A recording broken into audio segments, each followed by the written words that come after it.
In this video I'm going to show you how to do a load from file. Okay, so it's only one line of coding. We can use that when we don't want to format anything inside your text file. You can just load all the information from that text file into your output component like a memo or a reach edit. I'm going to save this application quickly.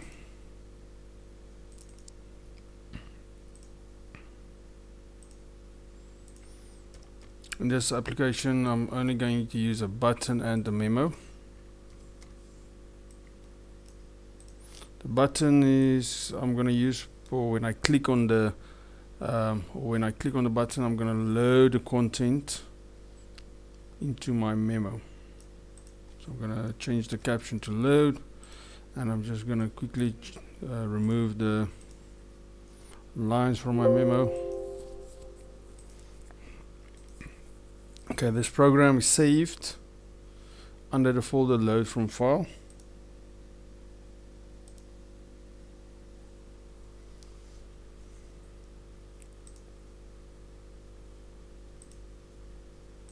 Okay, so inside my debug 132 folder I'm going to create a new text file. Okay, you can use one that already exists, but I'm going to create a new one. Let's make it name.txt, and in this text file I'm just going to add a bunch of names: Jim, John, Jack, and Joe. I'm going to save it. That's how I want to display those names in this memo over here. I can just say when I click on this button I'm going to go memo 1 dot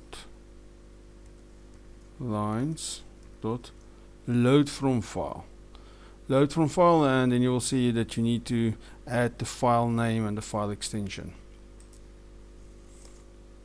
Okay, so inside single quotation marks my file name is name.txt.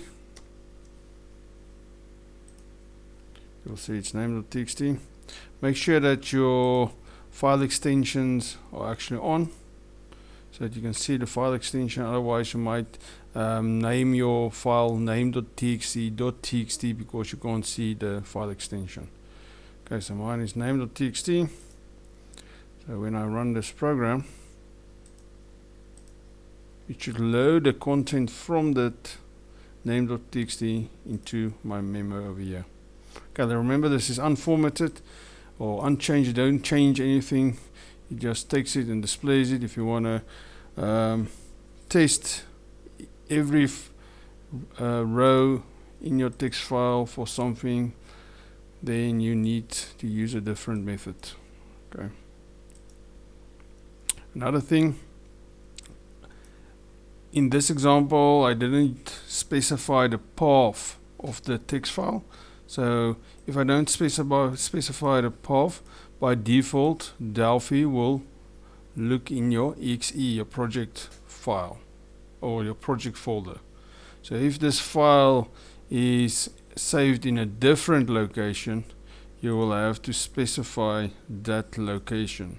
For example, C drive or D drive, and the folders wherever that file might be saved.